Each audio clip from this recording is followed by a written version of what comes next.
Olá pessoal, hoje eu estou aqui para mostrar essa poderosa ferramenta que é o Corel 3, certo?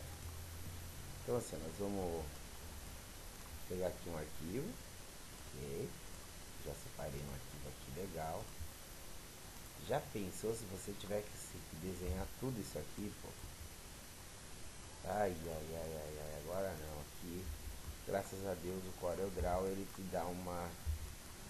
Essa imagem tá boa também, né?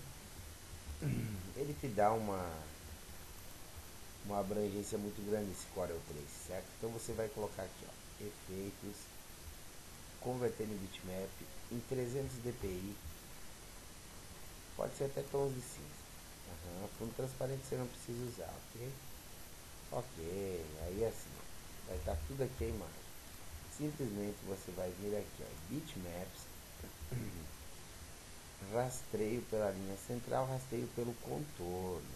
Então nós vamos fazer o seguinte aqui, ó. Usem sempre esse aqui, ó, cliparts, que é o melhor porque ele dá a opção de tu pintar, de tu colocar cores no objeto, certo? Então clicando aqui, normalmente ele pede isso, você pode reduzir o bitmap, não tem problema, ok? Então aqui ele vai ter algumas configurações, como cores, como, né? Aqui, ó, ok. Aí remover objeto sobreposto, pode deixar.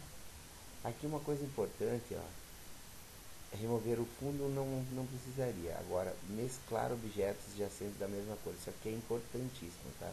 Então ele já vem ativado, você pode deixar que ele já está trabalhando na nossa imagem. Aqui se você quer suavizar e tal, mas normalmente ele dá certo. Ok, olha, aqui temos a imagem, aqui temos o nosso vetor, ok? O antes e o depois. Então nós vamos dar um ok aqui, e como num passe de mágica, o CorelDRAW fez para ti o desenho, ok? Então aqui a gente pode pegá-lo, ó, mexer nele aqui para você ver, ó, pode exibir um aramado, né?